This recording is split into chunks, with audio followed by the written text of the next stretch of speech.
आगामी विधानसभा निवडणुकीमध्ये महाविकास आघाडीला जास्त जागा मिळून सरकार स्थापन करणार असल्याचा दावा केला जात आहे। महाविकास आघाडीला विधानसभा निवडणुकीमध्ये 180 ते 200 जागा मिळण्याचा अंदाज व्यक्त केला जात आहे, तर महाविकास आघाडी सहित आपल्या इतर मित्र पक्षांनाही जास्त जागा मिळणार असल्याचा दावा केला जात आहे। दुसरीकडे महायुतीला मोठा फटका या ठिकाणी पाहायला मिळत आहे। छत्रपती शिवाजी महाराज यांचा पुतळा पडल्यानंतर महाराष्ट्रातलं महायुतीचं सरकार हे दुर्लक्ष करत असल्याने लोकांची जनभावना असल्याचं या ठिकाणी पाहायला मिळत आहे। त्यामुळे महायुतीला मोठा फटका या ठिकाणी पाहायला मिळत आहे।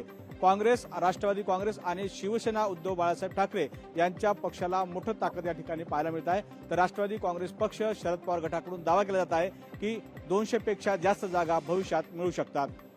व्हिडिओ जर्नलिस्ट रोहित सह विनोद राठोड, लोकशाही मराठी, मुंबई। गणेश उत्सवासाठी अवघे काही दिवस असताना मात्र सर्वत्रच गणेश उत्सवाची जोरदार तयारी पाहायला मिळते आणि याचकरिता गणेश उत्सवादरम्यान बाप्पाच्या आगमनासाठी आणि विसर्जनासाठी मुंबई महापालिकेकडून विशेष तयारी करण्यात येते।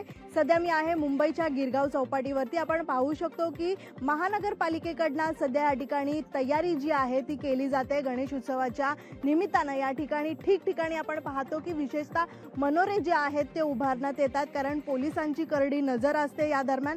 विशेषतः आपण पाहिलं तर पालिकेकडून मात्र या ठिकाणी समुद्रकिनारे आणि तलावांच्या ठिकाणी आवश्यक असलेल्या उपाययोजना ज्या आहेत त्या देखील केल्या आहेत। मात्र मुंबईतील गिरगाव चौपाटी असो किंवा दादर चौपाटी, माहीम, जू असे सगळे समुद्रकिनारे जे आहेत ज्या ठिकाणी गणरायांच्या चरणी वाहिलेली पाने, फुलं किंवा दुर्वा या इत्यादी जे निर्माल्यांच्या गोष्टी आहेत या सगळ्या महानगरपालिकेने यासाठी एक वेगळीच उपाययोजना केलेली आहे, कारण जे निर्माल्य आहेत त्यापासून आता सेंद्रिय खत जे आहे ते तयार केलं जाणार आहे।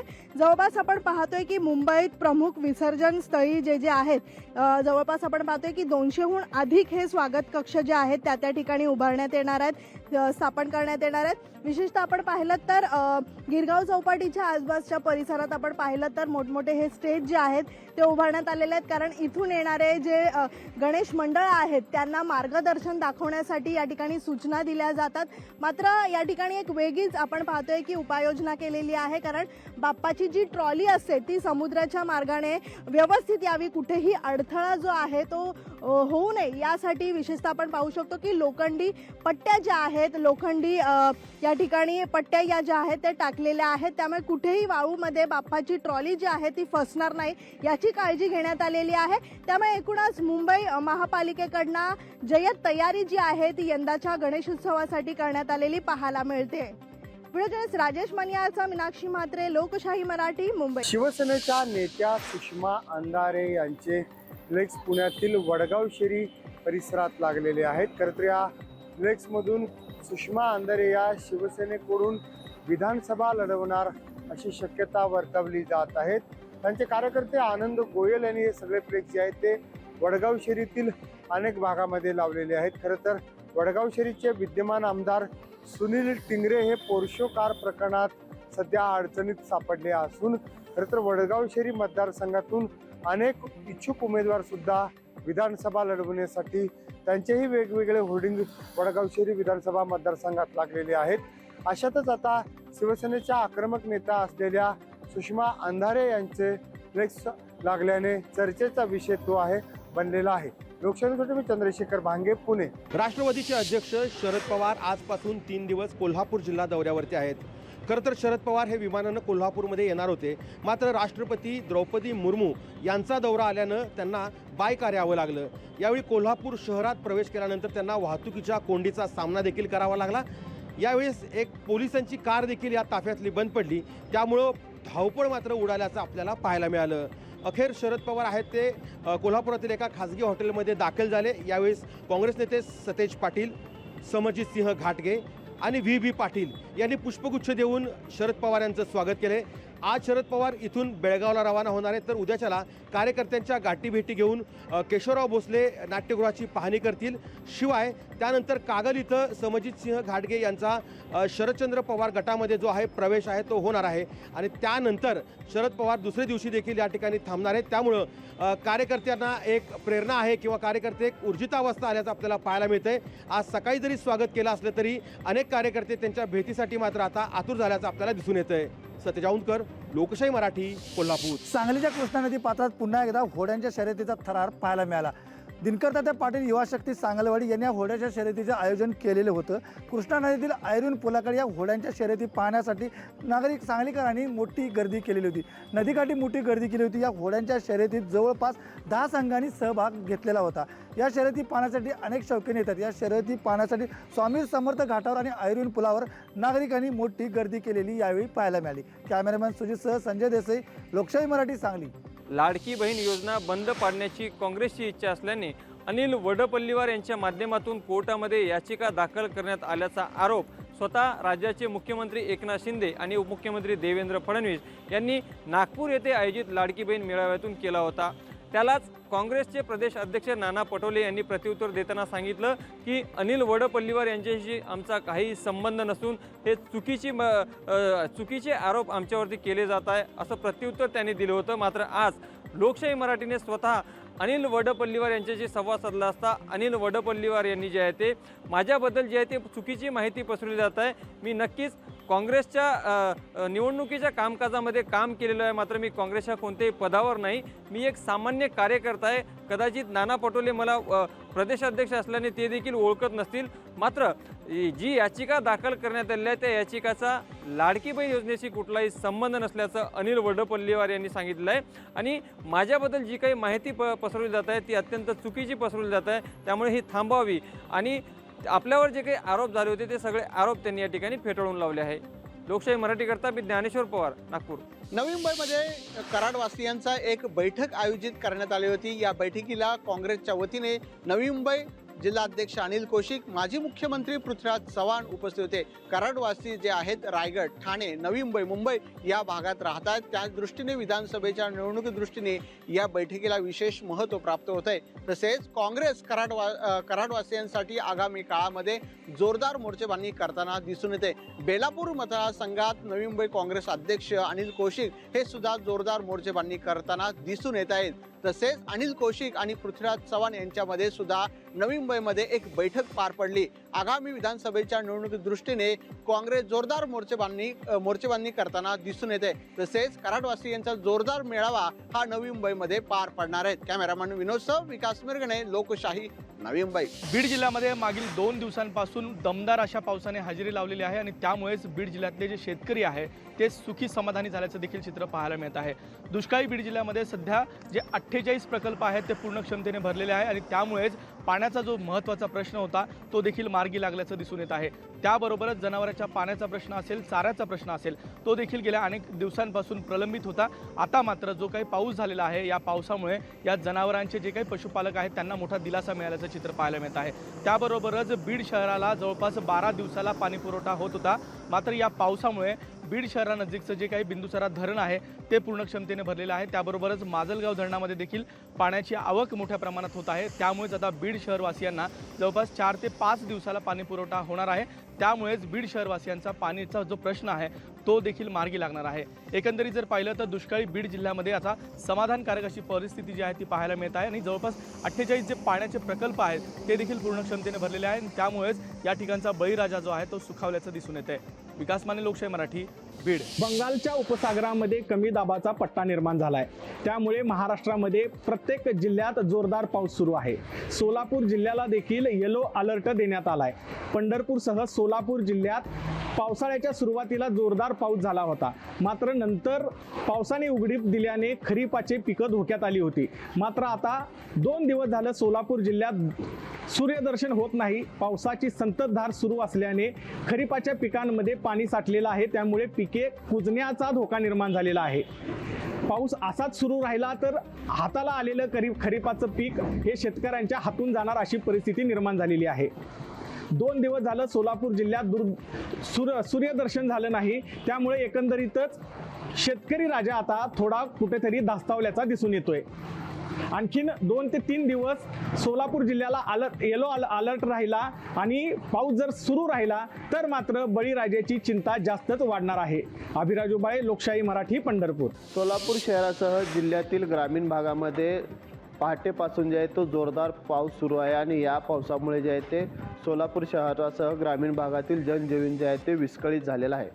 सोलापूर जिल्ह्यातील अनेक भागांमधील जे नाले आहेत ते तुडुंब वाहताना आपल्याला दिसत आहेत. सोलापूर शहरामध्ये ज्या ठिकठिकाणी जे आहे ते पावसाच्या पाण्यामुळे जे आहे ते सखल भागामध्ये पाणी साचलेलं आहे. हवामान खात्याकडून 5 तारखेपर्यंत जे आहे ते सोलापूर जिल्ह्यासाठी येलो अलर्ट जारी केलेला आहे. यामुळे नागरिकांनी कामानिमित्त बाहेर पडू नये असे आवाहन देखील जे आहे ते हवामान खात्याकडून करण्यात आलेलं आहे. वसीम अत्तार, लोकशाही न्यूज, सोलापूर. जळगाव जिल्ह्यातील समाधानकारक पाऊस झाल्याने यंदा बैलपोळा हा सण शेतकऱ्यांनी उत्साहात व आनंदात साजरा केल्याचं पाहायला मिळत आहे. शेतकरी हा देशाचा पोशिंदा आहे, मात्र शेतकऱ्यांचा पोशिंदा बैल आहे. याच बैलाचं कृतज्ञता व्यक्त करण्यासाठी हा सण पोळा साजरा केला जातो. पोळा सणानिमित्त काही ठिकाणी पारंपरिक वाद्य लावण्यात आले असून तर खानदेशात लोकप्रिय असलेलं आदिवासी नृत्य, त्याचप्रमाणे ढोल ताशाच्या तालावर ठेका धरत विदेशी पाहुण्यांनी देखील सहभागी घेतल्याचं या ठिकाणी पाहायला मिळालं आहे. एवढंच नाही तर जळगाव जिल्ह्यातील वराडशीम या तालुक्यातील गावात दरवाजाच्या 2x2च्या खिडकीमधून बैलाला कुदवून हा पोळा फोडून सण साजरा केला जातो. वराडशीम येथील पोळा फोडण्याची जुनी परंपरा असल्याचं म्हटलं जात आहे. वराडशीम येथे पोळा महोत्सव पाहण्यासाठी तालुक्यातूनच नव्हे तर जिल्ह्याभरातून शेतकरी एकत्र येऊन पोळा या महोत्सवात सहभागी होत असतात. सुमित देशमुख, लोकशाही मराठी, जळगाव. मराठवाड्यामध्ये सतत सुरू असलेल्या जोरदार पावसामुळे प्रचंड नुकसान झाल्याचं पाहायला मिळतंय. काही ठिकाणी नदी नाले पूर्ण गच्च भरलेले आहेत, तर त्यासोबतच धरणाची पाणी पातळी देखील वाढल्याचं पाहायला मिळतंय. यामुळे नदीकाठच्या 100पेक्षा जास्त गावांना सतर्कतेचा इशारा देण्यात आलेला आहे. म्हणजे त्यांना हाय अलर्ट जे आहे ते या ठिकाणी देण्यात आले. आणि प्रामुख्याने जर पाहिलं तर काही नागरिकांच्या घरामध्ये सुद्धा पाणी शिरलेलं आहे. त्यांचे हे अतोनात हाल होत आहेत. तर काही ठिकाणी पशुधन हे सुद्धा पाण्यामध्ये वाहून गेलं आहे. त्यामुळं उशिरा का होईना छत्रपती संभाजीनगर असेल, मराठवाडा असेल, या ठिकाणी पाऊस पडला आहे. मात्र या पावसाने अक्षरशः दानादान उडवलेली आहे. प्रचंड नुकसान झालेलं आहे.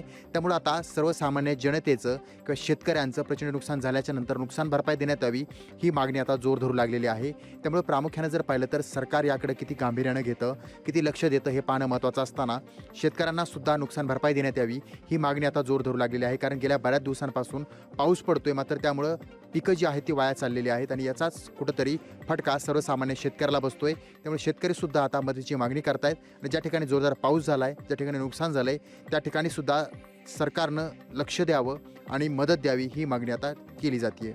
सचिन बडे, लोकशाही मराठी, छत्रपती संभाजीनगर. आज सोमवती अमावस्या, त्यानिमित्त महाराष्ट्राच्या कानाकोपऱ्यातून असंख्य भाविकांनी जेजुरीच्या खंडेरायाच्या दर्शनासाठी जेजुरीत गर्दी केलेली होती. जेजुरीचा खंडोबा हे महाराष्ट्राचं लोकदैवत, 18 पगड जाती जमाती यांचे कुलदैवत. या खंडेरायाच्या वर्षभर विविध यात्रा भरत असतात. त्यापैकीच एक महत्त्वाची म्हणजे ही सोमवती अमावस्या. या यात्रेमुळे 2 दिवसापासूनच भाविकांची जेजुरीत प्रचंड गर्दी वाढलेली होती. असंख्य भाविक जेजुरीत आलेले होते. आज सकाळी 11 वाजता गडावरून पालखी निघून मुख्य मार्गाने करा नदी तीरी दुपारी दाखल झाली होती. करा नदीला या भागात गंगे इतकेच पवित्र स्थान आहे. नदी तीरी पालखी रंभाई मंदिरा शेजारी विसावून नंतर लाखो भाविकांच्या साक्षीने भंडाराच्या उधळीत देवाला करा स्नान घालण्यात आले. यावेळी असंख्य भाविकांनी गर्दी केलेली होती. कॅमेरामॅन स्वास्थ्यपेकरसह मी राहुल ढवळे, लोकशाही मराठी, जेजुरी. यवतमाळ जिल्ह्यात मागील 2 दिवसापासून पावसाची सततधार सुरू असल्याने अनेक शेतकऱ्यांचे पीक पाण्याखाली आल्याने जवळपास जिल्ह्यामध्ये 4000 हेक्टर पीक पाण्याखाली आलेलं आहे. एकंदरीत पाहिलं तर या ठिकाणी नागरिकांचे मोठ्या प्रमाणात नुकसान झालेलं आहे. अनेक नागरिकांचे घर पाण्याखाली आल्याने जीवितहानीसुद्धा यवतमाळ जिल्ह्यामध्ये झालेली आहे. मात्र प्रशासन आतापर्यंत कुठे शेतकऱ्यांच्या बांधापर्यंत पोहोचले नसल्याची ओरड या ठिकाणी शेतकऱ्याच्या वतीने, नागरिकाच्या वतीने करण्यात येत आहे. यवतमाळमधील 13 तालुक्यामध्ये अतिवृष्टी झाल्याने शेतकऱ्यांचं मोठ्या प्रमाणात नुकसान झालेलं आहे. त्याबरोबरच नागरिकांचं सुद्धा मोठ्या प्रमाणात या ठिकाणी नुकसान झालेलं आहे. उडीद, मूग पीक हे अनेक शेतकऱ्यांच्या पाण्याखाली गेल्याने आता शेतकऱ्यांची मदार जी ह्या पिकावर होती ती मदार पूर्णतः आता संपून गेलेले आहे. एकंदरीत पाहिलं या ठिकाणी शेतकऱ्यांना दिलासा मिळताना या ठिकाणी दिसत नाही. मात्र प्रशासन कुठे झोपून आहे का असा सवाल सुद्धा या ठिकाणी शेतकऱ्याच्या वतीने उपस्थित केला जात आहे. खरंच शेतकऱ्यांच्या बांधापर्यंत आता प्रशासन पोहोचेल का, शेतकऱ्यांना दिलासा मिळेल का असा सवाल सुद्धा यावेळेस उपस्थित केला जात आहे. संजय राठोड, लोकशाही मराठी, यवतमाळ. इगतपुरी तालुक्यातून जाणारे राष्ट्रीय महामार्ग असू द्यात की राज्य महामार्ग असू द्यात, या महामार्गावरती असलेल्या खड्ड्यांमुळे स्थानिक नागरिक असतील किंवा प्रवासी असतील त्यांना आपला जीव धोक्यात घालून प्रवास करावा लागत आहे. आता सध्या आपण इगतपुरी तालुक्यातील सिन्नर फाटा परिसरातून जाणाऱ्या देवळे पुलावरती आहोत आणि या देवळे पुलाला मोठं भगदाड पडलेलं आहे. परंतु संबंधित विभाग जो आहे की हे खड्ड्यांकडे बघायला तयार नाही आहेत. मोठ्या प्रमाणामध्ये या पुलावरती खड्डा पडलेला आहे, मोठं भगदाड पडलेला आहे आणि याच्या ज्या काही सळया आहेत त्या देखील बाहेर पडल्यामुळे अनेक मोटरसायकल असतील, 4 चाकी वाहनं असतील, त्यांचे टायर या ठिकाणी फुटून मोठे अपघात होत आहेत. परंतु संबंधित विभाग जो आहे की याकडे लक्ष द्यायला तयार नाही आहेत. अनेक मोठे अपघात या ठिकाणी होत आहेत. अनेकांना अपंगत्व येत आहे, तर काहींचे जीव देखील आता धोक्यामध्ये असल्याचं बोललं जात आहे. परंतु हे खड्डे न बुजवण्याचं कारण काय, हा देखील मोठा प्रश्न आता ऐरणीवर आला आहे. त्याचबरोबर दरवर्षी या ठिकाणी, या पुलाला याच ठिकाणी खड्डा पडतो आणि तो खड्डा बुजवण्याचा केविलवाना प्रयोग जो आहे तो संबंधित विभागाकडनं केला जातो. परंतु याच्यावरती ठोस जो काही निर्णय घ्यायला पाहिजे, हे खड्डे पडू नये आणि पडले तर ते तात्काळ बुजवण्यात यावे, याकडे देखील संबंधित विभाग लक्ष देत नाहीये. आणि नेमकं ज्यांना निविदा काढून यावरती टेंडर काढून आपल्याला जो काही निधी आहे तो लाटायचा आहे की काय, असा प्रश्न स्थानिक नागरिक विचारू लागले आहेत. त्यामुळे इगतपुरी तालुक्यातील असे खड्डे असतील की ज्यामुळे अपघातांना निमंत्रण मिळत आहे, यावरती कधी ठोस उपाययोजना केली जाईल असं स्थानिक नागरिक असतील, प्रवासी असतील, ते विचारत आहेत. लोकशाही न्यूजसाठी विकास काजळे, देवळे, इगतपुरी. लोकशाही मराठी, ऐका, पहा, जागरूक रहा.